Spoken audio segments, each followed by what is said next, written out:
ನಟ ವಿಜಯ್ ರ್ಯಾಲಿಯಲ್ಲಿ ಭೀಕರ ದುರಂತ ಸಂಭವಿಸಿದೆ. ತಮಿಳುನಾಡು ಸರ್ಕಾರದ ನಿರ್ಲಕ್ಷ್ಯದಿಂದಲೇ ಈ ದುರಂತ ನಡೀತಾ.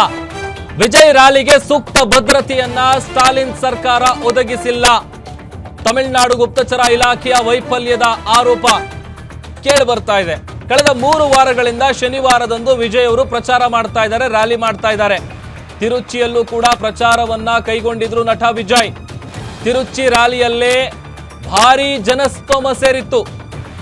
ಇಷ್ಟೆಲ್ಲ ಆದ್ರೂ ಕೂಡ ಸೂಕ್ತ ಭದ್ರತೆ ಆಗ್ಲಿ ಮುಂಜಾಗ್ರತೆ ಆಗ್ಲಿ ಯಾವುದೂ ಕೂಡ ಸರ್ಕಾರದ ಕಡೆಯಿಂದ ಇರಲಿಲ್ಲ. ಅಲ್ಲೇ ಎಡವಿದ್ದಾರೆ. ನಟ ವಿಜಯ್ ಅವರ ರ್ಯಾಲಿಯಲ್ಲಿ ಭೀಕರ ದುರಂತ ನಡೆಯೋದಕ್ಕೆ ಕಾರಣಗಳಿದು. ತಮಿಳುನಾಡು ಸರ್ಕಾರ ಬಹಳ ನಿರ್ಲಕ್ಷ್ಯ ಮಾಡಿದೆ, ಹಾಗಾಗಿ ದುರಂತ ಸಂಭವಿಸ್ತಾ. ಸೂಕ್ತ ಭದ್ರತೆಯನ್ನ ಒದಗಿಸಬೇಕಾಗಿದ್ದು ಸರ್ಕಾರದ ಜವಾಬ್ದಾರಿ.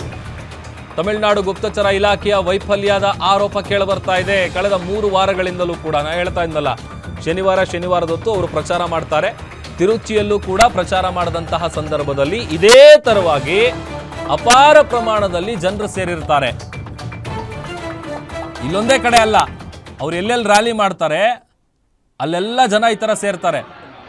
ಬಟ್ ಆದರೆ ಅಲ್ಲಿ ಸೇರುವಂತಹ ಜನರಿಗೆ ಒಂದು ಸೂಕ್ತ ಭದ್ರತೆಯ ವ್ಯವಸ್ಥೆಯನ್ನ ಮಾಡಬೇಕಾಗಿರುವಂತಹ ಜವಾಬ್ದಾರಿ ಸರ್ಕಾರದ ಮೇಲಿರುತ್ತೆ. ಈಗ ಸರ್ಕಾರ ಏನೋ ದುರಂತದ ಕಾರಣ ಏನು ತಿಳಿಯೋದಕ್ಕೆ ಆದೇಶವನ್ನು ಕೊಟ್ಟಿದೆ, ತನಿಖೆ ಮಾಡಬೇಕು ಅಂತೇಳಿ. ಬಟ್ ಆದರೆ ಮುಂಚೆ ಗೊತ್ತಿರಲಿಲ್ವಾ? ಹಿಂದೆ ತಿರುಚಿಲ್ ಹೋದಂಥ ಸಂದರ್ಭದಲ್ಲಿ, ಅಲ್ಲಿ ರ್ಯಾಲಿ ಮಾಡಿದಂಥ ಸಂದರ್ಭದಲ್ಲೂ ಕೂಡ ಇದೇ ಥರದ ಜನ ಸೇರಿದ್ರು. ಅಲ್ಲೂ ಕೂಡ ಲಕ್ಷಾಂತರ ಸಂಖ್ಯೆಯಲ್ಲಿ ಜನ ಬಂದಿರ್ತಾರೆ. ಅದೃಷ್ಟ ಅಲ್ಲಿ ಏನೂ ಆಗಿರಲಿಲ್ಲ, ಬಟ್ ಇಲ್ಲೂ ಕೂಡ ಆಗಬಾರ್ದಾಗಿತ್ತು. ಬಟ್ ಆದರೆ ಆಗಿ ಹೋಗಿದೆ. ಆಮೇಲೆ ಆಸ್ಪತ್ರೆಯ ದೃಶ್ಯಗಳು ತೋರಿಸ್ತಾ ಇದ್ದೀವಿ ನೋಡಿ. ಆಸ್ಪತ್ರೆಯಲ್ಲಿ ಚಿಕ್ಕ ಮಕ್ಕಳನ್ನ ಎತ್ಕೊಂಡು ಕಣ್ಣೀರು ಹಾಕ್ತಾ ಇದ್ದಾರೆ ನೋಡಿ. ಆ ಮಹಿಳೆ ಮಗು ಪಕ್ಕನೆ ಮಲಗಿದ್ದಾರೆ. ಏನಾಗಿದೆಯೋ ಏನೋ ಗೊತ್ತಿಲ್ಲ. ಯಾಕಂತಂದರೆ ಕೆಲವ್ರಿಗೆ ಅನ್ಕಾನ್ಷಿಯಸ್ ಆಗಿದ್ದಾರೆ, ಕೆಲವರು ಜೀವ ಕಳ್ಕೊಂಡಿದ್ದಾರೆ. ಅಷ್ಟು ಜನ ಅಲ್ಲಿ ಅಲ್ಲಾಡೋದಕ್ಕೂ ಕೂಡ ಜಾಗ ಇಲ್ಲ, ನಿಂತಿದ್ದಾರೆ ಅಷ್ಟೇ. ಈ ಸಮುದ್ರದ ಅಲೆಗಳ ಥರ ಎಲ್ಲ ಆಡ್ತಾ ಇದ್ರು ಅಲ್ಲಿ. ಆಮೇಲೆ ಕೂಡಲೇ ತಮ್ಮವರನ್ನು ಕಳ್ಕೊಂಡಿದ್ದೀವಿ ಅಂತ ವಿಚಾರ ಗೊತ್ತಾಗ್ತಾ ಇದ್ದಂತೆ ಅವರ ಆಕ್ರಂದನ ಮುಗಿಲು ಮುಟ್ಟಿದೆ. ಆಸ್ಪತ್ರೆಯ ಒಂದೊಂದು ದೃಶ್ಯಗಳನ್ನು ಗಮನಿಸ್ತಾ ಇದ್ರೆ ಒಂದೊಂದು ನಿಜಕ್ಕೂ ಕೂಡ ಎಂಥ ಕಲ್ಲು ಹೃದಯವನ್ನು ಕೂಡ ಕರಗಿಸುತ್ತೆ. ಅಷ್ಟರ ಮಟ್ಟಿಗೆ ದುರಂತ ನಡೆದಿದೆ ಅಂತ ಅಂದರೆ ನೀವು ಊಹೆ ಮಾಡ್ಕೊಳ್ಳಿ. ಆಂಬ್ಯುಲೆನ್ಸ್ನಲ್ಲಿ ಇಮಿಡಿಯೇಟಾಗಿ ಅಲ್ಲಿದ್ದಂಥ ಕ್ರೌಡ್ನ ಕ್ಲಿಯರ್ ಮಾಡಿ ಕಳಿಸ್ಬೇಕು. ಆಮೇಲೆ ಮತ್ತಲ್ಲಿ ಯಾರೆಲ್ಲ ಕುಸಿದು ಬಿದ್ದಿದ್ದಾರೆ, ಅನ್ಕಾನ್ಷಿಯಸ್ ಆಗಿದ್ದಾರೆ, ಅವ್ರನ್ನೆಲ್ಲ ನೋಡಬೇಕು.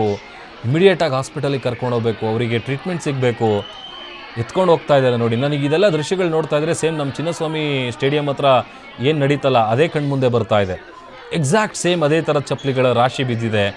ಅದೇ ಥರ 4 ಜನ ಎತ್ಕೊಂಡು ಹೋಗ್ತಾ ಇದ್ದಾರೆ. ಮಕ್ಕಳು, ಮಹಿಳೆಯರು ಎಲ್ಲರೂ ಕೂಡ ಇದ್ದಾರೆ.